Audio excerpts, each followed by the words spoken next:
My name's Steven and I'm an addict. You can adjust the mic too. Okay, thanks. I'm grateful to be here. Grateful to be here with you guys. I wasn't planning on speaking, but as I was driving over here, my stomach was like kind of turning, and I think I just felt like I knew Nancy was going to ask me to speak. And that's fine. It's totally fine. You know, I graduated from here 3.5 years ago. I love this place so much. I came back twice. My journey has been, I love Fred Brown and I love Narcotics Anonymous and I love the anonymous programs, right? Because I had a pretty good upbringing. I was adopted as a baby. My parents were addicts. And my aunt and my uncle adopted me, and they did the best that they could to take care of me, but they were always working. My brothers and sisters were twice my age, married, starting their own family. And I moved from Culver City to La Mirada, 3rd grade, and I was having trouble in school, and I was having trouble trying to fit in. And I went through a lot of phases, and by the time I was 11, I was already like hanging out with kids on the block, smoking weed. By the time I was 13, I was already popping ecstasy pills, and I saw what slinging ecstasy pills does and the money people were making, and I wanted to do that. And so, I got caught up in the hype. And I started slinging, and I thought I was hot shit, and I was fucking running away from home. And, the cops would catch me, whatever, they'd find me because I was a 13-year-old kid on the street.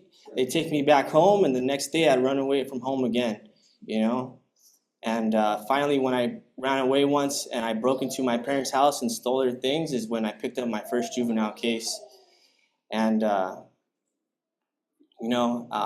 had already dabbled with meth. That was my DOC. But I would do anything that was there. I was easily influenced, right? And that was, I would go to juvenile hall, I'd get out, I'd swear up and down that I'm never going to come back, and then before you know it, I'd be back in juvenile hall, and then I'd get out, and I did a placement program, and then after that, I'd go back, and I'd swear things were going to be different, and I'd end up doing the same shit, and just a little bit of like, I love the jails, institutions, and death part. For me, that just hits home. There's no denying it. Like, I remember being in high school, and smoking spice, trying to play the system because I was on probation getting tested, and overdosing at school, and like seizuring out on the floor and foaming out of my mouth, right?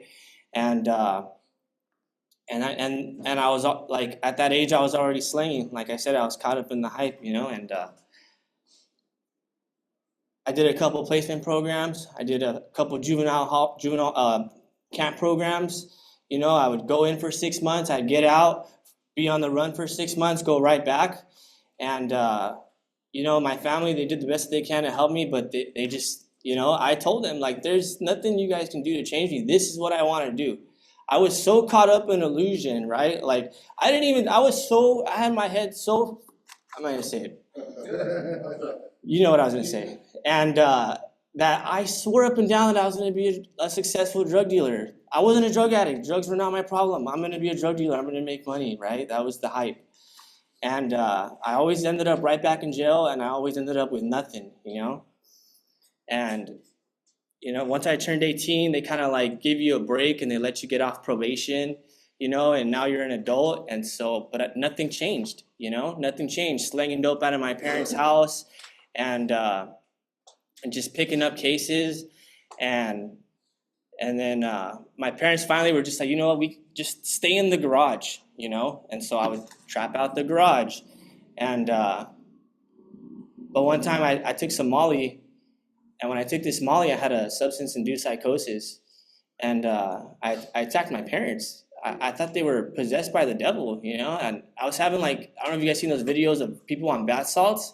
It was probably cut with bath salt, to be honest, because I was seeing demons. Like, I would look into their eyes, and they were red, and I thought they were possessed, and I thought they were trying to take my soul, and I thought they were trying to take me to hell, and I was tripping, and I attacked my parents, and my dad was trying to like hold me up against the wall while he's telling my mom to call the cops.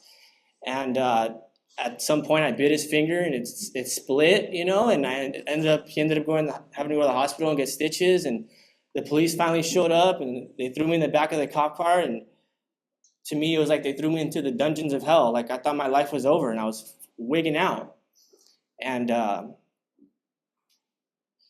the ambulance showed up and they said, you know what, no, like we're taking him. Like you guys can't take him, you know? So I skipped out on picking up a case. And I'm not going to give any more details on that. There's a lot more crazy shit that was going on, you know, yelling and screaming and just tripping. You get the point. And I woke up the next morning in the hospital and I couldn't believe what I had done, you know, like this is like, yeah, I've done things out of my parents' house and you know, I've done a lot of terrible things at my parents' house, you know. But this time I physically like hurt my parents, you know, and I felt so shitty and I felt so low, and the hospital told me I had to leave, and I started walking back to my city from Whittier to La Mirada with no shoes on, and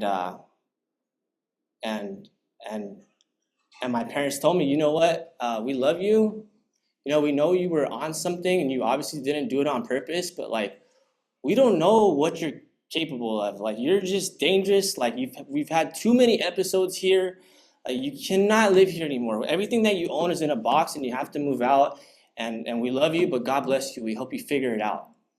And around this time, I'm like 19 years old, and I don't know anybody. You know what I mean? Like I skipped out on school. Like I told you guys, I was always out in the street or doing a hall, right? So the only places that I knew were the dope houses. And so that's where I would go. And I would just bounce around from dope house to a motel, you know. I forgot to mention I did reconnect with my biological father, you know, in my teens, because he was also about that life. He was slaying dope, you know, he was just in that lifestyle, you know. He had like a ring of car thieves.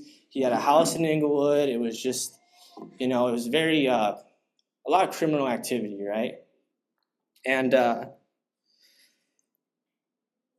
you know, sometimes I would go stay with him, but it was too crazy for me, right? It was just like too much. I just didn't feel comfortable there. I wanted to be back in La Mirada. And, you know, while I was out there for like a good year and a half, and I picked up, you know, I picked up some more cases, and, you know, so there'd be times where I'd sleep under a bridge. There'd be times where, you know, I picked up a case and I'm sitting in the county jail and I'm calling my public defender and I'm telling him like, hey, like I'm fucking 19 years old. Like I should not be here right now. You know, I should be in like college or something. Like if I get out of here, for real, if I get out of here, like I'm gonna end up, I don't have anywhere to go. I'm gonna fucking get loaded. Like I finally started seeing that, you know, because I would swear up and down that when I get out, I'm not gonna fucking get loaded. Things are gonna be different. And it got to the point where within 24 hours of getting released, I'm already getting fucking loaded. And so anyways, the public defender was like, yeah, I hear you. Let me help you. We're gonna get you a program. So I got a program, right? And man, I put my head so many times. I went to this program and I got kicked out. And I was right back on the street and I went right back to using, and it got to the point where I'm sitting in a fucking tent and up in these like Fullerton, there's some houses, you go behind the houses, there's like a gate, and then there's like some fucking like, it's like a back of a golf course where nobody goes and all these trees and it's real discreet, and I had a fucking tent back there, you know? Because my other tent that I took to a school overnight, I came back, it was stolen, you know, so I'm sitting in this tent, I'm wishing that I could just fucking like, I could see my life just like crumbling, like I had no money, I had no job, you know, I don't have a driver's license, I had nowhere to go, my family didn't want anything to talk to me, I didn't have any resources, you know, and I was so like, I really believed that anything that I had to put my mind to that I can do. So I would write to myself day after day, like, tomorrow I'm going to stay clean. Tomorrow I'm going to stay clean. I'm going to look for a job. I'm going to get out of this rut. I'm going to get out of this hole. and I couldn't fucking do it, you know? And I'm sitting in that tent, and I'm feeling like, how is it that like this substance is a fucking drug, a fucking bag had so much power over me, you know? And I felt hopeless and I felt powerless, you know? And I finally got in contact, you know, I reached out to somebody, and they connected me with Sherry. And I told Sherry, like, I'm on the side of a road, you know, I can't fucking stay clean for the life of me. I'm contemplating suicide. Like, I don't know what the fuck to do. I don't have anywhere to go. And she goes, okay, we're going to get you a date, and we're going to get you into a program. And I went to that program. When I got to that program, you know, nothing, surprisingly, like, nothing changed in my mind. The only thing that I believed was that the problem was everybody else. The environment is the problem. The people are the problem.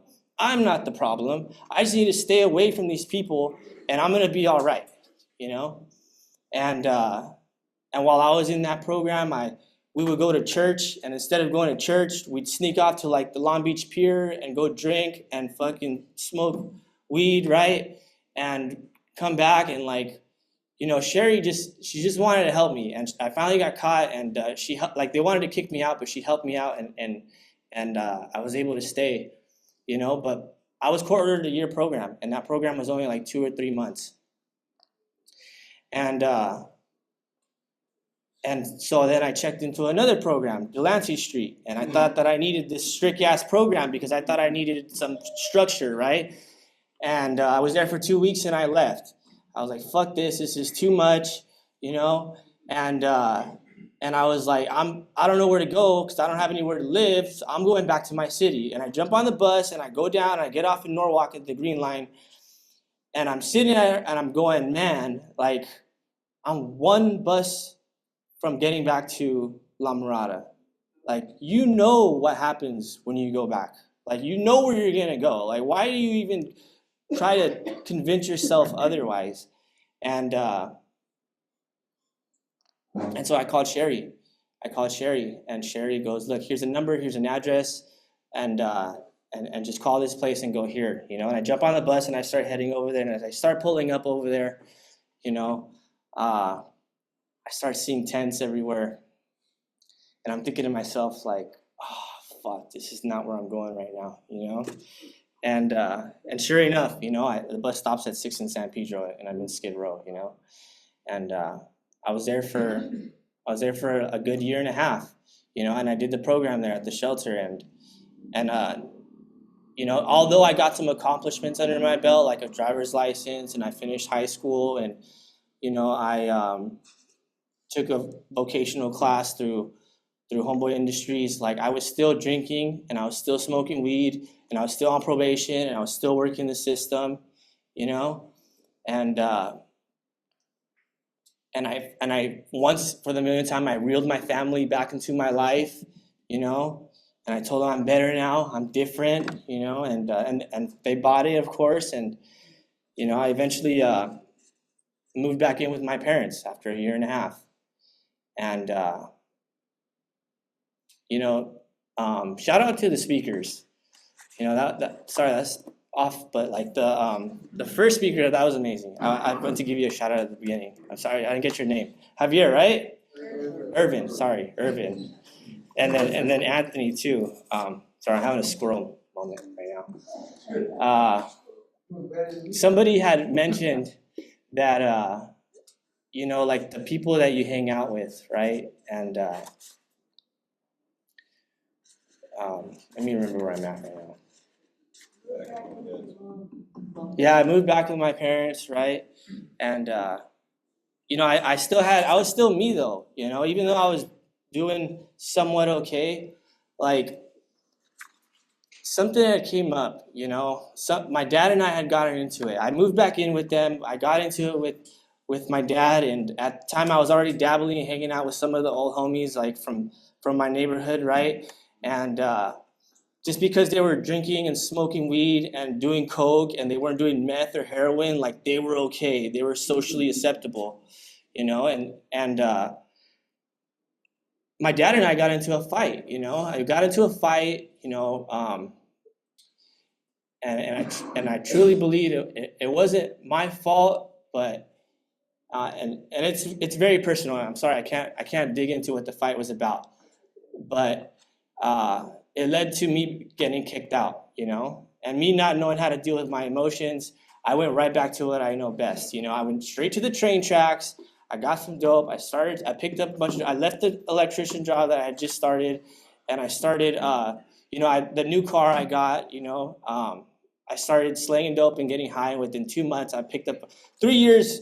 I was on probation. I was like 2 months away from I got off probation, and 2 weeks, after 3 years, I got off fucking probation. And then 2 weeks later, I picked up this next case. Because that's what I do. I get loaded and I slang dope. That's what happens. I steal, I cheat, you know? And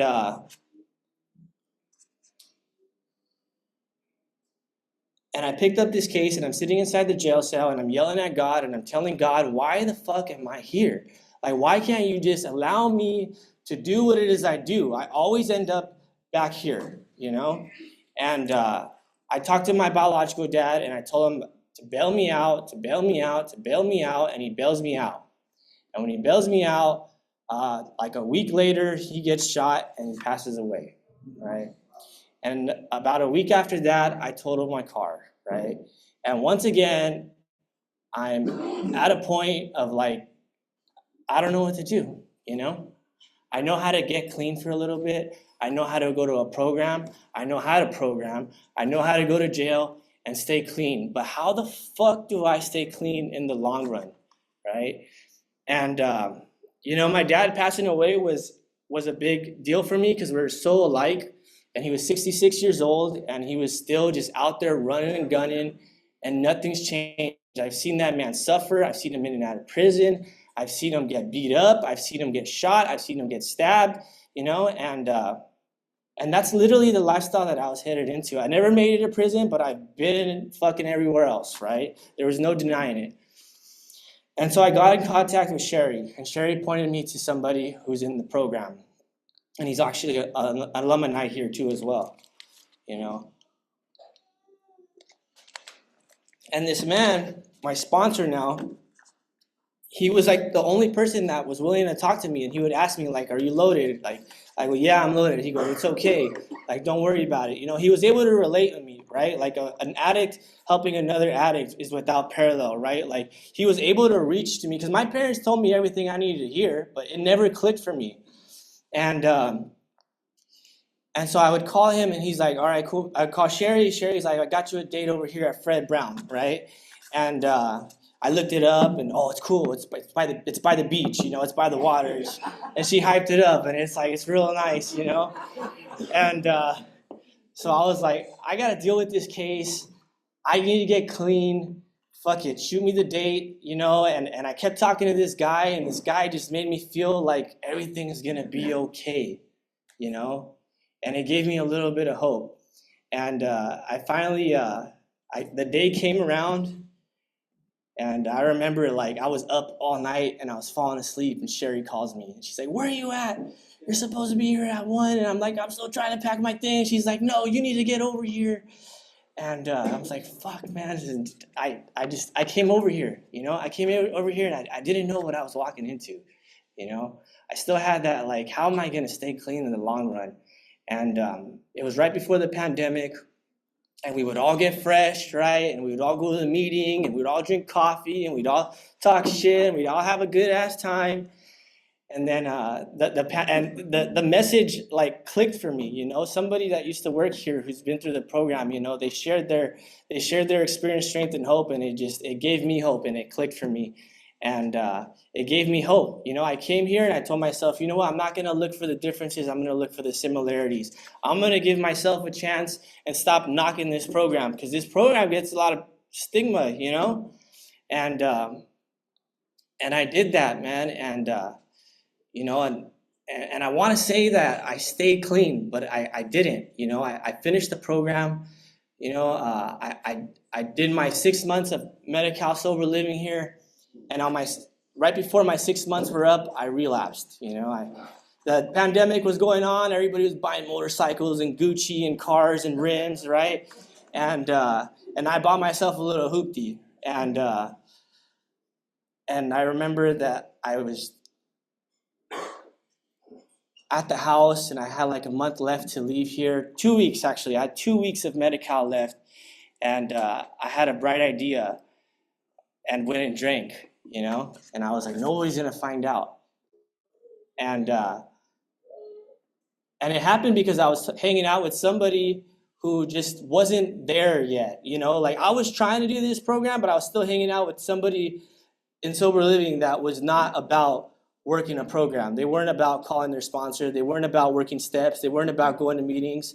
And I'm easily influenced, especially when we're new. When we're new, we're like on ICU. Like we're in critical condition when we first get here, And so I drove my car up the 25th, if you guys are familiar with it. I drove it off a cliff, right? And I went down the ditch and I hit a tree and nothing happened to the car, nothing happened to me, right? But I needed to flee the scene and get a tow truck over there. So I got a tow truck over there. I called somebody else. They came, they picked us up, and Fred Brown knew nothing about it at first. And I'm in sober living, and you see this freaking tow truck come right in front of the house with my car on the back. And I'm like, nah, dude, go around.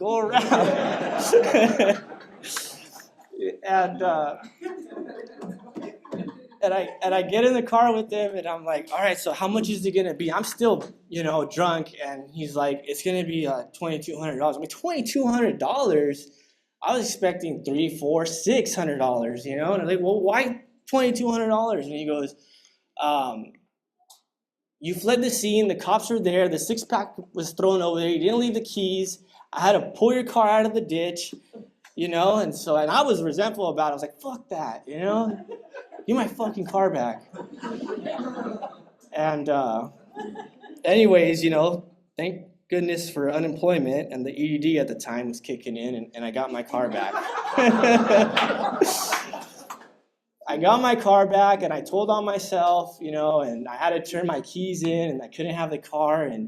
But at that point, the monster was already awakened. I woke up the beast. And the Dodgers. That's when the Dodgers won the championship that year. And I went to the Green Onion, and they had a screen like that. I forget what that's called. A projector. Thanks. They had a projector. They were playing the game, and I had another bright idea. And this time they were already kind of onto me, and they're like, "Where are you at? Why are you out this late on this day of the week?" And I went back, and they could totally tell that I was wasted. And my disease was active. My disease was like, let's go. Let's go on another run. Fuck it. I'm out on bail. Like, I don't even care. I'll fucking I'll go do the time, right? I just wanted to go out and get kicked out so I could go get loaded, because that's, for some reason, it sounds like a good idea sometimes, like, and they're like, nope, you're going back to treatment. And I was like, fuck. So I went back to treatment, and I was in the back quarantine house. I know I'm going like 7:45. What time is this over at? 4 minutes? Okay. Yeah. So I'm in the quarantine house in the back, right? And there's these dudes, and they just got out of the county, and some of them are there because they're court ordered, and most of us were there because we're court ordered, but they just wanted to get loaded. They just wanted to get loaded. It's by the alley. They had some dope dropped off. They started fucking getting loaded. And me and this other guy were just trying to hold out. We're like, no, we're not trying to fucking feed into this shit. And homeboy is in broad daylight, sitting there in the kitchen table, just like racking up lines, and we're trying to watch a movie, and he's so lit, he gets right in between the movie and us, and he's just like running his mouth on a good one. And we're like, nah, we don't want to do that shit. If there was foil, it started like that, And we got some fucking foil, sure enough, and we got loaded, and Matt. It was Matt and Chris. Matt and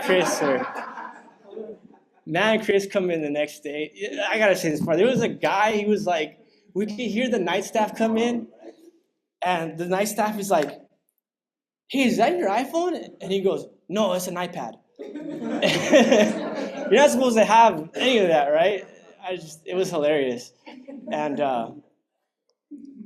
so anyways, like I was thinking in my head, like, there's no way these guys don't know that something's going on back here. The other guy went outside and just like played his guitar for like 6 hours, music